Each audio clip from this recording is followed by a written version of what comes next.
ಅಗ್ನಿರ್ಮೇ ವಾಚಿ ಶ್ರಿತಃ ವಾಯುರ್ಮೇ ಪ್ರಾಣೇ ಶ್ರಿತಃ ಸೂರ್ಯೋ ಮೇ ಚಕ್ಷುಷಿ ಶ್ರಿತಃ ಚಂದ್ರಮಾ ಮೇ ಮನಸಿ ಶ್ರಿತಃ ದಿಶೋ ಮೇ ಶ್ರೋತ್ರೇ ಶ್ರಿತಾಃ ಆಪೋ ಮೇ ರೇತಸಿ ಶ್ರಿತಾಃ ಪೃಥಿವೀ ಮೇ ಶರೀರೇ ಶ್ರಿತಾ ಓಷಧಿ ವನಸ್ಪತಯೋ ಮೇ ಲೋಮಸು ಶ್ರಿತಾಃ ಇಂದ್ರೋ ಮೇ ಬಲೇ ಶ್ರಿತಃ ಪರ್ಜನ್ಯೋ ಮೇ ಮೂರ್ಧ್ನಿ ಶ್ರಿತಃ ಈಶಾನೋ ಮೇ ಮನ್ಯೌ ಶ್ರಿತಃ ಆತ್ಮಾ ಮ ಆತ್ಮನಿ ಶ್ರಿತಃ ಶ್ರೀ ಗುರುಭ್ಯೋ ನಮಃ ಹರಿ ಓಂ. ಆತ್ಮೀಯ ಪ್ರಿಯ ಪ್ರೇಕ್ಷಕ ಬಂಧುಗಳೇ, ನಿಮ್ಮೆಲ್ಲರ ಜೀವನ ಕ್ಷೇಮದಾಯಕ, ತೃಪ್ತಿದಾಯಕ, ಲಾಭದಾಯಕವಾಗಿರಲಿ ಅಂತ ನನ್ನ ಆರಾಧ್ಯ ದೇವಿ ಹೊರನಾಡು ಅನ್ನಪೂರ್ಣೇಶ್ವರಿಯ ಪಾದಗಳಿಗೆ ನಮಸ್ಕರಿಸ್ತಾ, ಪ್ರಿಯ ಪ್ರೇಕ್ಷಕ ಮಿತ್ರರೇ, ಕನ್ಯಾ ರಾಶಿ ಸೆಪ್ಟೆಂಬರ್ ತಿಂಗಳ ಮಾಸ ಭವಿಷ್ಯ ಹೇಗಿದೆ ಅನ್ನುವಂಥದ್ದನ್ನು ಈ ವಿಡಿಯೋಲಿ ನಾವು ನೋಡೋಣ. ನೋಡಿ, ಕನ್ಯಾ ರಾಶಿಯವರಿಗೆ ಅತ್ಯಂತ ಅದೃಷ್ಟವಾದ ಮಾಸ ಈ ತಿಂಗಳೇ ಆಗುತ್ತೆ ಬಹುಶಃ. ಯಾಕೆಂದರೆ ಒಂದು ಗುರುಬಲ ಅನ್ನುವಂಥದ್ದು ನೀವು ಪಡಿತೀರಾ. ಎರಡನೇದು 23ನೇ ತಾರೀಕು ನಿಮ್ಮ ರಾಶಿಯಾಧಿಪತಿ ನಿಮ್ಮ ರಾಶಿಗೆ ಬಂದು ಉಚ್ಚಸ್ಥಾನ ಎಕ್ಸಾಲ್ಟೆಡ್ ಪೊಸಿಷನ್ ಪ್ಲಸ್ ಸ್ವಂತ ಮನೆ ಭದ್ರ ಯೋಗ ಅನ್ನುವಂಥ ಯೋಗವನ್ನು ಕೊಟ್ಟು ಅದ್ಭುತವಾದಂಥ ಒಂದು ಸ್ಥಾನದಲ್ಲಿ ನಿಮ್ಮನ್ನು ನಿಲ್ಲಿಸುವಂಥದ್ದು ಸಂದೇಹನೇ ಇಲ್ಲ. ಹಾಗಾಗಿ ಕನ್ಯಾ ರಾಶಿಯವರು ಈ ತಿಂಗಳು ನಿಮಗೆ ಪ್ರಾರಂಭದಿಂದಲೂ ಒಂದು ಸ್ವಲ್ಪ ಅಭಿವೃದ್ಧಿಯನ್ನು ಕಾಣ್ತಾ ಬಂದು ಒಂದು ಹಂತಕ್ಕೆ ಬಂದಾಗ 23ನೇ ತಾರೀಕು ನಂತರ ದೊಡ್ಡ ಅಭಿವೃದ್ಧಿಯನ್ನು ಕಾಣುವಂಥದ್ದು, ಜೀವನದಲ್ಲಿ ಒಂದು ಒಳ್ಳೆಯ ಸಮಯಗಳು ಸಿಗುತ್ತೆ. ಆ ಒಳ್ಳೆಯ ಸಮಯ ಕನ್ಯಾ ರಾಶಿಯವರಿಗೆ ಈ ತಿಂಗಳು ಅದನ್ನು ಉಪಯೋಗಿಸ್ಕೊಳ್ಳಿ. ಈ ತಿಂಗಳು ಬರೋ ತಿಂಗಳು ಕೂಡ ಒಂದು ಸ್ವಲ್ಪ ದಿನಗಳಿರುತ್ತೆ. ಅಂದರೆ ಸೆಪ್ಟೆಂಬರ್ ತಿಂಗಳ ಜೊತೆಗೆ ಅಕ್ಟೋಬರಲ್ಲೂ ಕೂಡ ಒಂದು ಸ್ವಲ್ಪ ದಿನಗಳು ನಿಮಗೆ ಆ ಫಲಗಳು ಸಿಗುತ್ತೆ. ಬಟ್ ಸೆಪ್ಟೆಂಬರ್ ತಿಂಗಳಲ್ಲಿ ಯಾವ ರೀತಿಯಾದಂಥ ಫಲ, 16ನೇ ತಾರೀಕು ಸೂರ್ಯ ಬಂದು ನಿಮ್ಮ ರಾಶಿಗೆ ಬರ್ತಾ ಇದ್ದಾರೆ. 18ನೇ ತಾರೀಕು ನಿಮ್ಮ ರಾಶಿಯಲ್ಲಿರ್ತಕ್ಕಂಥ ಶುಕ್ರ ಮುಂದಿನ ರಾಶಿಗೆ ಹೋಗ್ತಾರೆ. 23ನೇ ತಾರೀಕು ನಿಮ್ಮ ರಾಶಿಗೆ ಬುಧ, ನಿಮ್ಮ ರಾಶ್ಯಾಧಿಪತಿ ಬುಧ ಪ್ರವೇಶ ಆಗ್ತಾರೆ. ಈ 3 ಗ್ರಹಗಳ ಬದಲಾವಣೆಗಳು ಹಲವಾರು ವ್ಯತ್ಯಾಸಗಳನ್ನು, ಹಲವಾರು ಬದಲಾವಣೆಗಳನ್ನು ನಿಮ್ಮ ಜೀವನದಲ್ಲಿ ಸಿಹಿಯನ್ನು ತಂದುಕೊಡುವಂಥದ್ರಲ್ಲಿ ಸಂದೇಹನೇ ಇಲ್ಲ. ಈ ತಿಂಗಳು ಬಹಳ ಉತ್ತಮವಾಗಿರ್ತಕ್ಕಂಥ ಈ ತಿಂಗಳು ಬಹಳ ಉತ್ತಮವಾಗಿರ್ತಕ್ಕಂಥ ಸಂದರ್ಭ, ಇದನ್ನು ನೀವು ಉಪಯೋಗಿಸ್ಕೊಳ್ಬೇಕು. ಸರಿ, ಹಾಗಾದರೆ ನಿಮ್ಮ ರಾಶಿಗೆ ಗುರುಬಲ ಅನ್ನುವಂಥದ್ದಿದೆ. ನಿಮಗೆ ಚತುರ್ಥ ಹಾಗೂ ಸಪ್ತಮಾಧಿಪತಿ ಆಗಿರ್ತಕ್ಕಂಥ ಗುರು 9ನೇ ಮನೆಯಲ್ಲಿ, ಅಂದರೆ ಸುಖವನ್ನು, ಸಾಮ್ರಾಜ್ಯವನ್ನು, ತಾಯಿಯ ಮಮತೆ, ಪ್ರೀತಿ, ಆಶೀರ್ವಾದವನ್ನು, ಸಹಕಾರವನ್ನು ಹಾಗೂ ವಿವಾಹ ದಾಂಪತ್ಯ ಜೀವನ ಹಾಗೂ ವಿಶೇಷವಾಗಿ ಹೆಣ್ಣಿನಿಂದ ಅಭಿವೃದ್ಧಿ, ಗಂಡಿನಿಂದ ಹೆಣ್ಣಿಗೆ ಅಭಿವೃದ್ಧಿ, ಅಂದರೆ ಗಂಡನಿಂದ ಹೆಂಡತಿಗೆ, ಹೆಂಡತಿಯಿಂದ ಗಂಡನಿಗೆ ಪರಸ್ಪರ ಅಭಿವೃದ್ಧಿ, ಜೊತೆಗೆ ಪಾರ್ಟ್ನರ್ಶಿಪ್ ಬಿಸ್ನೆಸ್ಸು, ಇವೆಲ್ಲವನ್ನು ನೋಡಿದಾಗ ಎಲ್ಲೋ ಒಂದು ಕಡೆ ಅದ್ಭುತವಾದಂಥ ಒಂದು ಸಮಯ ಅಂತ ಕಾಣ್ಬೋದು. ಗುರು ನವಮದಲ್ಲಿದ್ದಾಗ ಗುರುವಿನ ದೃಷ್ಟಿ ನಿಮ್ಮ ಮೇಲೆ ಇದೆ. ಹೇಗಿರುತ್ತೆ? ಗುರು ಜನ್ಮರಾಶಿಗೆ ಗೋಚಾರದಲ್ಲಿ ಪಂಚಮ ಭಾವ ಅನ್ನುವಂತಹ ಒಂದು ದೃಷ್ಟಿಯನ್ನು ಕೊಟ್ಟಾಗ ಧನ ಧಾನ್ಯಗಳು ವೃದ್ಧಿಯಾಗಿ ಸಂಪತ್ತು ಹೇರಳವಾಗಿರುತ್ತೆ. ಉದ್ಯೋಗ ಸ್ಥಿರತೆಯನ್ನು ಕಂಡು ವ್ಯಾಪಾರದಲ್ಲಿ ಲಾಭದ ಜೊತೆಗೆ ಪಾರ್ಟ್ನರ್ಶಿಪ್ ಬಿಸ್ನೆಸ್ಸಲ್ಲೂ ಕೂಡ ಭಾಳ ಉತ್ತಮವಾದ ಫಲ. ವಾಹನ ಯೋಗ, ದಾನ ಧರ್ಮದ ಹೆಚ್ಚು ಗುಣವನ್ನು ಪಡಿತೀರಾ. ತಂದೆ ತಾಯಿ, ಹೆಂಡತಿ ಮಕ್ಕಳು, ಬಂಧು ವರ್ಗದವರಿಗೆ ಸಹಾಯ, ಜೊತೆಗೆ ಲಕ್ಷ್ಮೀ ಕಟಾಕ್ಷ ಅನ್ನುವಂಥದ್ದು ಅಭಿವೃದ್ಧಿ. ರಾಜಕೀಯದಲ್ಲಿ ಲಾಭ ಮತ್ತು ಸಕ್ಸಸ್ಸು, ಅಧಿಕಾರದ ಒಂದು ಲಾಭವನ್ನು ನೀವು ಪಡೆಯುವಂಥದ್ದು, ಇದನ್ನು ನಾವು ವಿಶೇಷವಾಗಿ ಹೇಳ್ಬೋದು. ಅದರ ಜೊತೆಗೆ ತಾಯಿಯ ಆಶೀರ್ವಾದ, ಸುಖ ಮತ್ತು ವಿವಾಹಕ್ಕೆ ಬೇಕಾದ ಅನುಕೂಲಗಳು, ಶುಭ ಕಾರ್ಯಕ್ಕೆ ಬೇಕಾದ ಅಭಿವೃದ್ಧಿಗಳು, ಪಾರ್ಟ್ನರ್ಶಿಪ್ ಬಿಸ್ನೆಸ್ಸಲ್ಲಿ ವೃದ್ಧಿ, ಜೊತೆಗೆ ಸಂತೋಷ ಅನ್ನುವಂಥದ್ದು ಲಕ್ಷ್ಮೀ ಕಟಾಕ್ಷದೊಂದಿಗೆ ನಿಮಗೆ ಸಿಗುತ್ತೆ. ಅದು ಗುರುವಿನ ಬಲದಿಂದ. ಇನ್ನು ನಿಮಗೆ ಯಾವುದೇ ಥರದ ಶನಿ ಪ್ರಭಾವ ಅನ್ನುವಂಥದ್ದು ನಿಮ್ಮ ಜಾತಕದಲ್ಲಿಲ್ಲ. ಸಾಡೆ ಸಾತಿ ಆಗ್ಬೋದು, ಅರ್ಧಾಷ್ಟಮ, ಅಷ್ಟಮ, ಪಂಚಮ, ಸಪ್ತಮ, ಕಂಟಕ, ಜನ್ಮ ಶನಿ, ಅಂತ್ಯ ಶನಿ, ಪ್ರಾರಂಭ ಶನಿ ಇತ್ಯಾದಿಗಳು ಯಾವುದೇ ದೋಷ ಇಲ್ಲದೇ ಇರೋದ್ರಿಂದ ಶನಿ ನಿಮಗೆ 6ನೇ ಮನೇಲಿ ಇದ್ದರೂ ಸಹ ಅವರು ನಿಮಗೆ ತ್ರಿಕೋಣಾಧಿಪತಿ ಆದ್ದರಿಂದ ಶನಿಯಿಂದ ನಿಮಗೆ ಉತ್ತಮವಾದ ಫಲ. ಶನಿ 6ನೇ ಮನೆಯಲ್ಲಿದ್ದಾಗ ಏನು ಫಲ ಅನ್ನುವಂಥದ್ದನ್ನು ಕೂಡ ನಾವು ನೋಡ್ಬೋದು. ಶನಿ ಬಂದು 6ನೇ ಮನೆಯಲ್ಲಿದ್ದಾಗ 3, 6, 11ರಲ್ಲಿ ತುಂಬ ಒಳ್ಳೆಯ ಫಲ. ಏನೇನು? ಉದ್ಯೋಗದಲ್ಲಿ ವೃದ್ಧಿ, ಸಂಪತ್ತನ್ನು ಅಭಿವೃದ್ಧಿ ಮಾಡ್ತಾನೆ, ವ್ಯಾಪಾರದಲ್ಲಿ ಲಾಭ, ವಾಹನ ಪ್ರಾಪ್ತಿ, ಭೂಲಾಭ, ಲಕ್ಷ್ಮೀ ಕಟಾಕ್ಷ, ಉತ್ತಮ ಸೇವಕರು ಇತ್ಯಾದಿ ಲಾಭಗಳು ಶನಿಯಿಂದ ನೀವು ಪಡಿಬೋದು. ನಿಮಗೆ ಪೂರ್ವ ಪುಣ್ಯವನ್ನು ಕೊಡುವಂಥದ್ದು ಶನಿ. ಹಾಗೆ ಸಂತಾನವನ್ನು ಸರಿಯಾದ ಸಮಯಕ್ಕೆ ಕೊಡ್ತಕ್ಕಂಥದ್ದು ಗೋಚಾರದಲ್ಲಿ ಶನಿ. ಜನ್ಮದಲ್ಲಿ ಗುರು, ಗೋಚಾರದಲ್ಲಿ ಶನಿ ನಿಮಗೆ ಕನ್ಯಾ ರಾಶಿಯವರಿಗೆ. ಜೊತೆಗೆ ಸೆಪ್ಟೆಂಬರ್ ತಿಂಗಳಲ್ಲಿ ಷಷ್ಠಾಧಿಪತಿ ಪಂಚಮದಲ್ಲಿ, ಪಂಚಮಾಧಿಪತಿ ಷಷ್ಠದಲ್ಲಿ ಈ ಥರದ್ದು ಬದಲಾವಣೆಗಳನ್ನು ನಾವು ಕಾಣ್ಬೋದು. ಈಗ ವಕ್ರಿ ಆಗಿರೋದ್ರಿಂದ ಶನಿ ಸ್ವಲ್ಪ ವಕ್ರಸ್ತಂಭನದ ಫಲಗಳು ನಿಮಗೆ 5ನೇ ಮನೆಯೂ ಸಿಗುತ್ತೆ, 6ನೇ ಮನೆಯೂ ಸಿಗುತ್ತೆ. ಓವರಾಲ್ ನೋಡಿದಾಗ ಋಣ ಕಡಿಮೆ ಆಗುತ್ತೆ, ಅಂದರೆ ಸಾಲ ಕಡಿಮೆ ಆಗುತ್ತೆ, ರೋಗ ಕಡಿಮೆ ಆಗುತ್ತೆ, ಆರೋಗ್ಯವಾದಂಥ ಶರೀರ ಪ್ರಾಪ್ತಿ ಆಗುತ್ತೆ, ಮತ್ತು ಶತ್ರುಗಳು ಅನ್ನುವಂಥದ್ದು ಕಡಿಮೆ ಆಗ್ತಾರೆ. ತನ್ಮೂಲಕ ನಿಮಗೆ ಪೂರ್ವ ಪುಣ್ಯ ಲಭಿಸಿ ಉತ್ತಮವಾದ ಫಲವನ್ನು ಅಪೇಕ್ಷೆ ಪಡ್ತಾ ಇದ್ದರೆ ಖಂಡಿತವಾಗಲೂ ಸಕ್ಸಸ್ಸನ್ನು ಹೆಚ್ಚು ಕಾಣಬಹುದು. ಅಲ್ಲಿ ಒಂದು ಹಂತ ಮಾಹಿತಿ ಮುಗೀತು, ಗುರು ಮತ್ತು ಶನಿ ಪ್ರಭಾವ. ಇನ್ನು ಕುಜ ನೋಡಿ, ತೃತೀಯ ಮತ್ತು ಅಷ್ಟಮಾಧಿಪತಿಯಾಗಿರ್ತಕ್ಕಂಥ ಕುಜ ದಶಮದಲ್ಲಿ ಇದ್ದಾರೆ. 10ನೇ ಮನೆಯಲ್ಲಿ ಕುಜ ಅಂದರೆ ಕರ್ಮಸ್ಥಾನದಲ್ಲಿ, ವೃತ್ತಿಸ್ಥಾನದಲ್ಲಿ ಕುಜ ಇದ್ದಾರೆ. ಧರ್ಮ ಕರ್ಮ ಅನ್ನುವಂಥದ್ದು ಬಹಳ ಮುಖ್ಯ. ಧೈರ್ಯವನ್ನು ಕೊಡುವಂತಹ ಕುಜ, ಧೈರ್ಯ ಸ್ಥಾನಾಧಿಪತಿ, ಸಹೋದರ ಸ್ಥಾನಾಧಿಪತಿ, ಅದೃಷ್ಟಾಧಿಪತಿ, ಮತ್ತು ವಿಶೇಷವಾಗಿ ರಂಧ್ರಾಧಿಪತಿ ಅಂತ ಹೇಳ್ತೀವಿ. ಅಂತಹ ಕುಜ ನಿಮಗೆ ದಶಮದಲ್ಲಿದ್ದಾಗ, ಕುಜನು ದಶಮದಲ್ಲಿದ್ದಾಗ ಏನು ಫಲ? ಸ್ವಲ್ಪ ಕಲಹಗಳು ಬರುವಂಥ ಸಾಧ್ಯತೆಗಳು, ಜಗಳಗಳು ಬರುತ್ತೆ. ಕನ್ಯಾ ರಾಶಿಯವರು ಅಗ್ರೆಸಿವ್ ಆಗಿ ಇರಬೇಡಿ ಈ ತಿಂಗಳು. ಶಾಂತತೆ ಬಹಳ ಮುಖ್ಯ, ಸೌಮ್ಯತೆ ಬಹಳ ಮುಖ್ಯ. ಸಾಧ್ಯವಾದಷ್ಟು ನೀವು ಲಕ್ಷ್ಮೀ ದೇವಸ್ಥಾನಕ್ಕೆ ಹೆಚ್ಚು ಹೋಗಿ ಬನ್ನಿ, ಗಣಪತಿಯ ದೇವಸ್ಥಾನಕ್ಕೆ ಹೆಚ್ಚು ಹೋಗಿ ಬನ್ನಿ. ಗಣಪತಿ ಹಾಗೂ ಲಕ್ಷ್ಮಿಯನ್ನು ಆರಾಧನೆ ಮಾಡೋದ್ರಿಂದ, ದರ್ಶನ ಮಾಡೋದ್ರಿಂದ ಕಲಹಗಳು, ಕೋಪಗಳು, ಅಗ್ರೆಸಿವ್ನೆಸ್ಸು ಸ್ವಲ್ಪ ಕಡಿಮೆ ಆಗುತ್ತೆ. ಯಾವುದೇ ಕೆಲಸವನ್ನು ಸ್ಪೀಡಾಗಿ ಮಾಡಬೇಡಿ.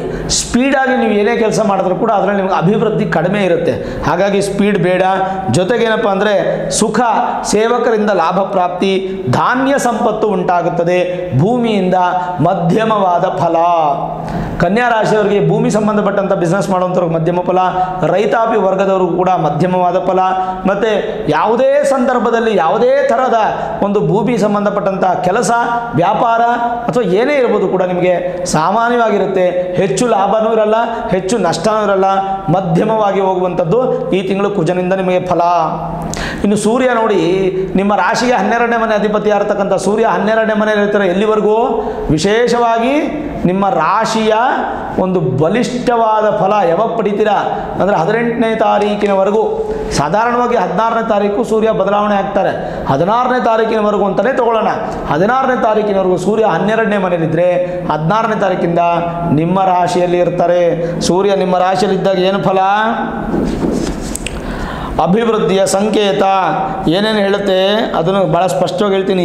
ವಿದ್ಯೆ, ಅಭಿವೃದ್ಧಿ, ವಿದ್ಯಾರ್ಥಿಗಳ ಲಕ್ಷಣ ಮತ್ತು ಈ ದೊಡ್ಡ ದೊಡ್ಡ ಉನ್ನತ ವಿದ್ಯಾಭ್ಯಾಸ ಮಾಡುವಂಥವ್ರಿಗೆ, PhD, ಪೋಸ್ಟ್ ಗ್ರಾಜ್ಯುಯೇಷನ್ನು, ಪೋಸ್ಟ್ ಡಾಟು, MD, ಮಾಸ್ಟರ್ಸ್ ಮಾಡುವಂಥವ್ರಿಗೆ ಭಾಳ ಉತ್ತಮ ಫಲ. ವಿದೇಶಿ ವಿದ್ಯಾಭ್ಯಾಸ ಮಾಡುವಂಥವ್ರಿಗೆ ಒಳ್ಳೆ ಫಲ. ಮತ್ತು ಲೇಖನೆ ಅಂದರೆ ಬರೆದು ವಿದ್ಯೆ ಬರೆಯುವಂತಹ ಉದ್ಯೋಗ ಮಾಡುವಂಥವ್ರಿಗೆ ಭಾಳ ಉತ್ತಮ ಫಲ. ಕೋರ್ಟು ಕಚೇರಿಗಳಲ್ಲಿ ಕೆಲಸ ಮಾಡುವಂಥವ್ರಿಗೆ, ಕೋರ್ಟಲ್ಲಿ ಇರ್ತಕ್ಕಂಥವ್ರಿಗೆ, ಲಾಯರ್ಸ್ಗೆ, ಅಡ್ವೊಕೇಟ್ಗೆ, ಜಡ್ಜ್ಗಳಿಗೆಲ್ಲ ಭಾಳ ಒಳ್ಳೆ ಫಲ. ರಾಯಭಾರಿ ಕೆಲಸ ಮಾಡುವಂಥವ್ರು, ಸಾರಥಿ ಅಂದರೆ ಕಾರ್ ಓಡಿಸೋರು, ಟ್ರಕ್ ಓಡಿಸೋರು, ಆ ಥರದವರು, ಬಸ್ ಓಡಿಸೋರು, ವಾಕ್ಚಾತುರ್ಯ, ಬುದ್ಧಿಮಾತು, ಬಾಯಿಯಿಂದ ಬಹಳ ಒಳ್ಳೆ ಫಲ ಸಿಗುತ್ತೆ. ಕಥೆ, ಕಾವ್ಯ, ಉಪಾಸನೆ, ಯುಕ್ತಿ, ಸತ್ಯವಚನ ಮತ್ತು ಇವೆಲ್ಲವೂ ಕೂಡ ಕರ್ಮದಿಂದ ನಿಮಗೆ ವ್ಯಾಪಾರ ವೃದ್ಧಿ ಆಗುತ್ತೆ. ಮತ್ತು ಶಿಲ್ಪಕಾರರು, ಈ ವಿಶ್ವಕರ್ಮರು ಇರ್ತಾರೆ ನೋಡಿ, ಅಂದರೆ ಶಿಲ್ಪಿಯನ್ನು ಕೆತ್ತುವಂಥವ್ರು, ಪಂಚಲೋಹದ ಶಿಲೆ ಮಾಡುವಂಥವ್ರು, ಕಲ್ಲಿನ ಶಿಲೆ ಮಾಡುವಂಥವ್ರು, ಇದೆಲ್ಲ ಶಿಲೆ ಮಾಡುವಂಥ ವಿಶ್ವಕರ್ಮರವ್ರಿಗೆ ತುಂಬ ಚೆನ್ನಾಗಿರುತ್ತೆ. ಅಂತಾರಾಷ್ಟ್ರೀಯ ವ್ಯವಹಾರಗಳಲ್ಲಿ ಚೆನ್ನಾಗಿರುತ್ತೆ. ಸ್ವಲ್ಪ ಮಟ್ಟಿಗೆ ಅಂಡರೋಗ ಅಂತ ಹೇಳ್ತೀವಿ, ಅಂದರೆ ಕುತ್ಕೊಳ್ಳೋ ಜಾಗದಲ್ಲಿ ಸ್ವಲ್ಪ ಕಷ್ಟ ಆಗುವಂಥ ಸಾಧ್ಯತೆಗಳು ಜಾಸ್ತಿ ಇರುತ್ತೆ. ತುಂಬ ವಿಷಯ ಶೇಖರಣೆ ಮಾಡಿಟ್ಕೊತೀರಾ, ತುಂಬ ಅಭಿವೃದ್ಧಿನ ಕಾಣ್ತೀರಾ, ಪ್ರಪಂಚವನ್ನು ಅರಿಯುವುದಕ್ಕೋಸ್ಕರ ತುಂಬ ಮಟ್ಟಿಗೆ ಪ್ರಯತ್ನ ಪಡ್ತೀರಾ. ಜೊತೆಗೆ ವಿಶೇಷವಾದಂಥ ಅನುಕೂಲಗಳು, ದನ ಕರುಗಳು, ಹೈನುಗಾರಿಕೆಯಿಂದ ಭಾಳ ಒಳ್ಳೆಯದು, ಹಾಲಿನಿಂದ ಒಳ್ಳೆಯ ಫಲ. ಸಿಹಿಯನ್ನು ಮಾರುವಂಥವರು, ಈ ಬೇಕ್ರಿ ಮತ್ತು ಹೋಟೆಲ್ಲು ಮತ್ತು ಈ ಸಿಹಿ ತಿನಿಸುಗಳನ್ನು ಮಾರುವಂಥವರು, ಅದನ್ನು ಉತ್ಪತ್ತಿ ಮಾಡುವಂಥವರು, ಮತ್ತು ಧಾನ್ಯಗಳನ್ನು ಉತ್ಪತ್ತಿ ಮಾಡಿ ಅದನ್ನು ಶೇಖರಣೆ ಮಾಡಿ ಅದನ್ನು ಇಂಪೋರ್ಟ್ ಎಕ್ಸ್ಪೋರ್ಟ್ ಮಾಡುವಂಥವ್ರಿಗೆ, ಅದನ್ನು ವ್ಯಾಪಾರ ಮಾಡುವಂಥವ್ರಿಗೆ ಭಾಳ ಚೆನ್ನಾಗಿದೆ. ಅದರಲ್ಲೂ ಎಸ್ಪೆಷಲಿ ಹೆಸರು ಕಾಳು, ಮೆಂತ್ಯ, ಲವಂಗ, ಏಲಕ್ಕಿ ಇತ್ಯಾದಿ ಮಾಡುವಂಥವ್ರಿಗೆ, ರೈತರು ಕೂಡ ತುಂಬ ಒಳ್ಳೆಯ ಫಲವನ್ನು ನಾವು ಕಾಣಬಹುದು.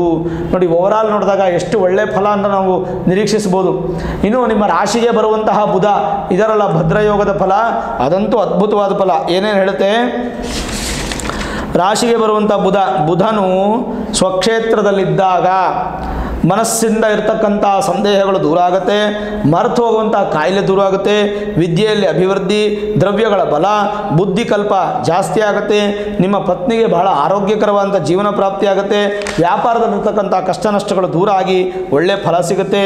ಜೊತೆಗೆ ಇನ್ನೇನೇನು ಸಿಗುತ್ತೆ ಅಂತಂದರೆ ಜ್ಞಾನ ಮಾತಾಮಹಿ ತಾಯಿಯ ಆಶೀರ್ವಾದ ತುಂಬ ಚೆನ್ನಾಗಿ ಸಿಗುತ್ತೆ.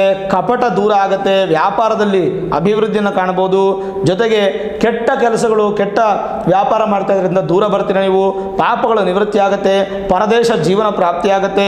ವ್ರಣ ರೋಗಗಳು ಅಂದರೆ ಹುಣ್ಣಾಗುವಂಥದ್ದು, ಏನಾದರೂ ಗಾಯ ಆಗುವಂಥದ್ದು ಸ್ವಲ್ಪ ಕಡಿಮೆ ಆಗುವಂಥ ಸಾಧ್ಯತೆಗಳು ಕಾಣಿಸ್ತಲ್ಲ. ಅದಕ್ಕೆ ಸ್ವಲ್ಪ ಹೆಚ್ಚು ನೋಡ್ಕೋಬೇಕು. ಒಂಚೂರು ಕೋಪನ ಅಹಂಕಾರನ ಕಡಿಮೆ ಮಾಡ್ಕೊಳ್ಬೇಕು. ಈ ತಿಂಗಳು ಕನ್ಯಾ ರಾಶಿಯವರು ಅದರಿಂದ ಭಾಳ ಒಳ್ಳೆ ಫಲ. ಓವರಾಲ್ ಬುಧ ನಿಮ್ಮ ದಶಮಾಧಿಪತಿ. ವೃತ್ತಿಪರ ಜೀವನದಲ್ಲಿ ತುಂಬ ಚೆನ್ನಾಗಿದೆ ನೋಡಿ. ವಿದ್ಯಾಭ್ಯಾಸದಲ್ಲಿ ಚೆನ್ನಾಗಿದೆಯಾ, ವೃತ್ತಿಪರ ಜೀವನದಲ್ಲೂ ಕೂಡ ಉದ್ಯೋಗದಲ್ಲಿ ಚೆನ್ನಾಗಿದೆಯಾ, ವ್ಯಾಪಾರದಂತಲೂ ಅಭಿವೃದ್ಧಿನ, ಸತಿಪತಿಗಳಿಗೆ ತುಂಬ ಚೆನ್ನಾಗಿದೆಯಾ, ಸಂತಾನಾಪೇಕ್ಷಿತ ದಂಪತಿಗಳಿಗೆ ಶುಭ ಫಲನ. ಅದಲ್ಲದೆ ವ್ಯಾಪಾರದಲ್ಲಿ ನೀವು ಸೇವಕರಿಂದ ಕೂಡ ಲಾಭ ಪಡಿತೀರಾ. ಹಾಲು ಇತ್ಯಾದಿ ಹೈನುಗಾರಿಕೆಯಿಂದ ಒಳ್ಳೆ ಫಲನ. ರೈತರಿಗೆ ಭೂಮಿ ಸಂಬಂಧಪಟ್ಟವರು ಮಾತ್ರ ಮಧ್ಯ ಫಲನ. IT BT ಸಾಫ್ಟ್ವೇರ್ ಉದ್ಯೋಗಗಳಾಗ್ಬೋದು ಅಥವಾ ಇನ್ನಿತರ ಯಾವುದೇ ಥರದ ಕೆಲಸ ಮಾಡುವಂಥವ್ರು ಆಗ್ಬೋದು, ಅವ್ರಿಗೆಲ್ಲ ತುಂಬ ಅನುಕೂಲಗಳೇ ಪ್ರಾಪ್ತಿ. ಹಾಗಾದರೆ ನೆಗೆಟಿವ್ ಏನಿದೆ ಅನ್ನುವಂಥದ್ದು ಪ್ರಶ್ನೆ. ಸೆಪ್ಟೆಂಬರ್ ತಿಂಗಳಲ್ಲಿ ನೆಗೆಟಿವ್ ಅನ್ನುವಂಥದ್ದು ಹೆಚ್ಚು ಕನ್ಯಾ ರಾಶಿಯವರಿಗಿಲ್ಲ. ಒಂಥರ ಜಾಕ್ಪಾಟು, ಒಳ್ಳೆ ಲಾಭ, 100ಕ್ಕೆ 90-95% ಅಷ್ಟು ಅಭಿವೃದ್ಧಿ. ಕೇವಲ ಕುಜನಿಂದ ಮಾತ್ರ ಚೆನ್ನಾಗಿಲ್ಲ. ಆದರೂ ಕುಜನಿಗೆ ಯಾವುದು ಪರಿಹಾರ ಬೇಡ. ಮೇಲಾಗಿ ಏನಾದರೂ ದೊಡ್ಡ ದೊಡ್ಡ ಇನ್ವೆಸ್ಟ್ಮೆಂಟ್ಸ್ಗಳು, ದೊಡ್ಡ ದೊಡ್ಡ ಪ್ಲ್ಯಾನ್ಗಳು ಮಾಡ್ತಾ ಇದ್ರೆ ಅಥವಾ ನಿಮ್ಮ ಜೀವನದಲ್ಲೇ ಮಹತ್ವಪೂರ್ಣವಾದ ಘಟ್ಟ ಅಂತ ಇದ್ದರೆ ಆವಾಗ ನಿಮ್ಮ ಜಾತಕವನ್ನೊಮ್ಮೆ ನೀವು ತೋರಿಸ್ಕೊಳ್ಳುವಂಥದ್ದು ಬಹಳ ಮುಖ್ಯ. ಏನಪ್ಪ ಅಂದರೆ ಸ್ವಲ್ಪ ಮಟ್ಟಿಗೆ ಶ್ರಮ ಜಾಸ್ತಿ ಇರುತ್ತೆ, ಅದಕ್ಕೆ ಪ್ರತಿಫಲ ಸ್ವಲ್ಪ ಕಡಿಮೆ ಇರ್ತಿದೆ. ಒಂದರಲ್ಲಿ ಸ್ವಲ್ಪ ಬೇಸರ ಆಗುತ್ತೆ. ನಿಮ್ಮ ಹೆಸರು ಹೇಳ್ಕೊಂಡು ಬೇರೆಯವರು ಉದ್ಯೋಗ ಸಂಪಾದನೆ ಮಾಡಿಬಿಡೋದು, ಬೇರೆಯವರು ಉದ್ಯೋಗದಲ್ಲಿ ಅಭಿವೃದ್ಧಿ ಹೊಂದಿಬಿಡೋದು, ಅದೆಲ್ಲ ನಿಮಗೆ ಹಿನ್ನಡೆ ಆಗ್ತಾ ಇದೆ ಅಂತಂದರೆ ನಿಮ್ಮ ಮೂಲ ಜಾತಕವನ್ನೊಮ್ಮೆ ನುರಿತ ಜ್ಯೋತಿಷ್ಯರಿಗೆ ತೋರಿಸ್ಕೊಂಡು ವೇದಿಕ್ ಅಸ್ಟ್ರಾಲಜಿ, ಕ್ರಮವಾಗಿ ಹೈಯರ್ ಅಸ್ಟ್ರಾಲಜಿ ತಿಳ್ಕೊಳ್ಳುವಂಥದ್ದು ಭಾಳ ಒಳ್ಳೆಯದು. ಇನ್ನು ಜನರಲೈಸ್ ಆಗಿ ನೋಡೋದಾದರೆ ಈ ರಾಶಿಯವರಿಗೆ ಅಂದರೆ ಕನ್ಯಾ ರಾಶಿಯವರಿಗೆ ಅನೇಕ ಅಂಶಗಳಲ್ಲಿ ಅನುಕೂಲ ಆಗುತ್ತೆ. ತುಂಬ ವಿಷಯಗಳಲ್ಲಿ ನೀವು ಕೆಲಸ ಮಾಡಿ ಧನ ಧಾನ್ಯಗಳನ್ನು ಪಡೆಯುವಂಥದ್ದು ಅವಕಾಶ ಸಿಗುತ್ತೆ. ನಿಂತೋಗಿರುವಂಥ ಕೆಲಸಗಳಿಗೆಲ್ಲ ಸ್ವಲ್ಪ ಸ್ಪೀಡಪ್ ಆಗುತ್ತೆ, ಬೇಗ ಬೇಗ ಅನುಕೂಲ ಆಗುತ್ತೆ. ರೋಗ ನಿರೋಧಕ ಶಕ್ತಿ ತುಂಬ ಚೆನ್ನಾಗಿರುತ್ತೆ. ಖರ್ಚು ಜಾಸ್ತಿ ಮಾಡ್ತೀರಾ, ಈ ಒಂದು ತಿಂಗಳಲ್ಲಿ ಖರ್ಚು ಜಾಸ್ತಿ ಮಾಡ್ತೀರಾ, ಅದನ್ನು ಬ್ಯಾಲೆನ್ಸ್ ಮಾಡಬೇಕು. ಯಾಕಂದರೆ ಖರ್ಚು ಜಾಸ್ತಿ ಆದರೆ ಒತ್ತಡ ಜಾಸ್ತಿ ಆಗುತ್ತೆ, ಸ್ವಲ್ಪ ಟೆನ್ಷನ್ ಸ್ಟ್ರೆಸ್ ಜಾಸ್ತಿ ಆಗುತ್ತೆ. ಉತ್ಸಾಹ ತುಂಬ ಚೆನ್ನಾಗಿರುತ್ತೆ. ಜೊತೆಗೆ ನಿಮ್ಮ ಮಕ್ಕಳು ನಿಮ್ಮ ಮಾತನ್ನು ಹೆಚ್ಚು ಕೇಳ್ತಾರೆ. ಕರಿಯರಲ್ಲಿ ಕೂಡ ನಿಮಗೆ ತುಂಬ ಅನುಕೂಲ ಇರುತ್ತೆ. ಯಾವುದೇ ಮಾರ್ಗದಲ್ಲೂ ಕೂಡ ಸವಾಲುಗಳನ್ನು ಚೆನ್ನಾಗಿ ಎದುರಿಸ್ತೀರಾ. ಜೊತೆಗೆ ನಿಮ್ಮನ್ನು ನೀವು ಅಗ್ರಸ್ಥಾನದಲ್ಲಿ ಇಟ್ಕೊಳ್ಳೋದ್ರಲ್ಲಿ ಸಂದೇಹನೇ ಇಲ್ಲ. ಮಂತ್ರಿ, ರಾಜ, ಸೈನಿಕ ಇತ್ಯಾದಿಗಳು ಅಂದರೆ ಪೊಲೀಸು ಮತ್ತು ಆರ್ಮಿಯಲ್ಲಿ ಕೆಲಸ ಮಾಡುವಂಥವ್ರಿಗೆಲ್ಲ ತುಂಬ ಚೆನ್ನಾಗಿರುತ್ತೆ. ಅಡ್ಮಿನಿಸ್ಟ್ರೇಷನ್ ಕೆಲಸ ಮಾಡುವಂಥವ್ರು, ವಿದ್ಯಾರ್ಥಿಗಳು ಹಾಗೂ ಶಿಕ್ಷಕರಿಗೆ, ಪ್ರೊಫೆಸರ್ಸ್ಗೆ, ಲೆಕ್ಚರ್ಸ್ಗೆ ತುಂಬ ಚೆನ್ನಾಗಿರುತ್ತೆ. ಮೆಡಿಕಲ್ ರಿಲೇಟೆಡ್ ಆಗಿರ್ತಕ್ಕಂಥದ್ದು ಹಾಸ್ಪಿಟಲ್ಸು, ಸ್ಕೂಲ್ಸು, ಕಾಲೇಜಸ್ಸು ಮತ್ತು ಕ್ಲಿನಿಕ್ಕು, ಮೆಡಿಕಲ್ ಶಾಪು ಈ ಥರ ಇಟ್ಕೊಂಡಿರ್ತಕ್ಕಂಥವ್ರು ತುಂಬ ಚೆನ್ನಾಗಿದೆ. ಉಪ್ಪು ವ್ಯಾಪಾರ ಮಾಡುವಂಥವ್ರು, ಉಪ್ಪು ತಯಾರು ಮಾಡುವಂಥವ್ರು, ಬಿಳಿ ಪದಾರ್ಥಗಳ ವ್ಯಾಪಾರ ಮಾಡುವಂಥವ್ರು, ಬಿಳಿ ಪದಾರ್ಥಗಳು ಉತ್ಪಾದನೆ ಮಾಡುವಂಥವ್ರು, ಬಿಳಿ ಬಟ್ಟೆಗಳನ್ನು ವ್ಯಾಪಾರ ಮಾಡುವಂಥವ್ರು, ಗಾರ್ಮೆಂಟ್ಸ್ ಅವ್ರಿಗೂ ಕೂಡ ತುಂಬ ಚೆನ್ನಾಗಿರುತ್ತೆ. ಕೆಲವೊಂದು ಸಂದರ್ಭದಲ್ಲಿ ಹಲವಾರು ಅಡ್ಡಿ ಆಟಂಕಗಳು ಬಂದರೂ ಅದನ್ನೆಲ್ಲ ನೀವು ಸಂಪೂರ್ಣವಾಗಿ ದಾಟ್ಕೊಂಡು ಮುಂದೆ ಹೋಗ್ತೀರಾ, ಏನೂ ತೊಂದರೆ ಇಲ್ಲ. ಮಿಶ್ರ ಫಲ ಅನ್ನುವಂಥದ್ದು ಕೇವಲ ಭೂಮಿಯಲ್ಲಿದೆ. ಸ್ವಲ್ಪ ಭೂಮಿ ಸಂಬಂಧಪಟ್ಟಂಥ ವ್ಯವಹಾರ ಮಾಡಬೇಕಾದ್ರೆ ಹುಷಾರಾಗಿರಿ. ಕುಟುಂಬದಲ್ಲಿ ಸಂತೋಷ ನಿಮಗೆ ಕಂಡು ಬರುತ್ತೆ, ಸಂಪಾದನೆ ಹೆಚ್ಚಾಗುತ್ತೆ. ಮತ್ತು ಮನೆ ಕುಟುಂಬದ ಸಭ್ಯರೆಲ್ಲರೂ ಕೂಡ ನಿಮಗೆ ತುಂಬ ಒಳ್ಳೆ ಮರ್ಯಾದೆನ ವ್ಯಾಲ್ಯೂವನ್ನು ಕೊಡ್ತಾರೆ. ಮತ್ತು ತಿಂಗಳ ಪ್ರಾರಂಭದಲ್ಲಿ ಸಾಧಾರಣವಾಗಿದ್ದರು, ತಿಂಗಳ ಮಧ್ಯಮವಾಗಿದ್ದರು, ತಿಂಗಳ ಕೊನೆಯಲ್ಲಿ ಭಾಳಷ್ಟು ಉತ್ತಮವಾಗಿರುತ್ತೆ. ನಿಮ್ಮನ್ನು ನೀವು ಪ್ರೀತಿ ಮಾಡುವಂಥವ್ರು ತುಂಬ ನಿಮ್ಮನ್ನು ಬಹಳಷ್ಟು ಕೇರ್ ಮಾಡ್ತಾರೆ. ಆಮೇಲೆ ಈ ಲವ್ ಮ್ಯಾರೇಜ್ ಮಾಡ್ಕೊಳ್ಳೋಂಥವ್ರಿಗೆಲ್ಲ ಈ ತಿಂಗಳು ಅಷ್ಟೊಂದು ಉತ್ತಮ ಕಾಣ್ತಾ ಇಲ್ಲ. ಆಮೇಲೆ ಗೌರ್ಮೆಂಟ್ ವಿಷಯದಲ್ಲಿ ಯಾರ್ಯಾರು ಕೆಲಸ ಮಾಡ್ತಿದ್ರು ಅವ್ರಿಗೆಲ್ಲ ಪ್ರಯೋಜನ ಹೆಚ್ಚಾಗಿರುತ್ತೆ. ಸ್ವಲ್ಪ ಸೂಚನೆಗಳು ನಿಮಗೆ ಪಾಸಿಟಿವ್ ಆಗಿ ಇರೋದ್ರಿಂದ ಏನೂ ಭಯಪಡೋ ಅವಶ್ಯಕತೆ ಇಲ್ಲ. ಒಟ್ಟಾರೆ ಹೇಳಬೇಕಾದ್ರೆ ಧಾರಾಳವಾಗಿ ನೀವು ನಿಮ್ಮ ಜೀವನದಲ್ಲಿ ಎಂತಹ ನಿರ್ಧಾರಗಳು ಬೇಕಾದ್ರೂ ತೊಗೊಳ್ಬೋದು. ತೊಗೊಳ್ಳೋಕ್ಕೂ ಮುಂಚೆ ನಿಮ್ಮ ಮೂಲ ಜಾತಕವನ್ನು ನುರಿತ ಜ್ಯೋತಿಷ್ಯರಿಗೆ ತೋರಿಸ್ಕೊಂಡು Vedic astrology, higher astrology predictions ಮಾಡ್ಕೊಂಡು ಆಮೇಲೆ ತೊಗೊಳ್ಳಿ. ಮತ್ತು ಈ ಒಂದು ಜೀವನದಲ್ಲಿ ಅಭಿವೃದ್ಧಿ ಅನ್ನುವಂಥ ಸಂದರ್ಭದಲ್ಲಿ ಹಲವಾರು ಅಡ್ಡಿಗಳು ಆಟಂಕಗಳು ಬರುತ್ತೆ, ಅದೆಲ್ಲ ನೀವು ತಳ್ಕೊಂಡು ಮುಂದೆ ಹೋಗ್ಬೋದು. ಈ ತಿಂಗಳು ಯಾವ ಪರಿಹಾರವೂ ಬೇಕಾಗಿಲ್ಲ ಕನ್ಯಾ ರಾಶಿಯವರಿಗೆ. ಅದ್ಭುತವಾಗಿದೆ, ಬಹಳ ಸಂತೋಷ ಆಗುತ್ತೆ ಕನ್ಯಾ ರಾಶಿ ಬಗ್ಗೆ ಹೇಳೋದು. ಆರೋಗ್ಯನೂ ಚೆನ್ನಾಗಿದ್ದು ಪ್ರಯೋಜನಕರವಾಗಿರ್ತಕ್ಕಂಥ ಒಂದು ಅಭಿವೃದ್ಧಿ ನಿಮ್ಗೆ ಕಾಣುತ್ತೆ. ನಿಮ್ಮ ಮಕ್ಕಳ ಕರಿಯರಲ್ಲೂ ತುಂಬ ಚೆನ್ನಾಗಿರುತ್ತೆ, ಕುಟುಂಬ ಸಭ್ಯರ ಆರೋಗ್ಯನೂ ಚೆನ್ನಾಗಿರುತ್ತೆ. ಓವರಾಲ್ ಈ ತಿಂಗಳೊಂದು ಶುಭ ಸುದ್ದಿ ನಿಮಗಿದೆ. ಆ ಶುಭ ಸುದ್ದಿನ ಕಂಡ ಮೇಲೆ ನನಗೆ ಒಂದು ವಿಡಿಯೋಲಿ ಒಂದು ಕಮೆಂಟ್ ಮಾಡಿ, ಅದು ಖಂಡಿತವೂ ನಾನು ನೋಡಿ ಖುಷಿ ಪಡ್ತೀನಿ. ಅದರಿಂದ ನಿಮಗೆ ಒಂದು ಅಭಿವೃದ್ಧಿಯನ್ನು ಕಾಣಬಹುದು ಅನ್ನುವಂಥದ್ದು ರಾಶಿ ಮೂಲಕ ನಿಮಗೆ ಗೊತ್ತಾಗುತ್ತೆ. ಓವರಾಲ್ ನೋಡಿದಾಗ ಕನ್ಯಾ ರಾಶಿಯವರಿಗೆ ಶುಭ ಫಲವೇ. ಈ ವಿಡಿಯೋ ಇಷ್ಟ ಆಗಿದ್ರೆ ಲೈಕ್ ಮಾಡಿ, ಶೇರ್ ಮಾಡಿ, ಮುಖ್ಯವಾಗಿ ನಮ್ಮ ಚಾನಲ್ಗೆ ಸಬ್ಸ್ಕ್ರೈಬ್ ಮಾಡಿ, ಬೆಲ್ ಐಕಾನನ್ನು ಪ್ರೆಸ್ ಮಾಡಿ. ಪ್ರತಿನಿತ್ಯ ನಾನು ಪೂಜೆ ಮಾಡುವಂತಹ ನನ್ನ ಆರಾಧ್ಯ ದೇವಿ ಹೊರನಾಡು ಅನ್ನಪೂರ್ಣೇಶ್ವರಿ ಆಶೀರ್ವಾದ ಅನುಗ್ರಹ ಸದಾಕಾಲ ಮತ್ತೊಮ್ಮೆ ನಿಮ್ಗೆ ಸಿಗಲಿ ಅಂತ ಪ್ರಾರ್ಥನೆ ಮಾಡ್ತಾ, ಸರ್ವೇ ಜನಾಃ ಸುಖಿನೋ ಭವಂತು, ಸಮಸ್ತ ಸನ್ಮಂಗಳಾನಿ ಭವಂತು.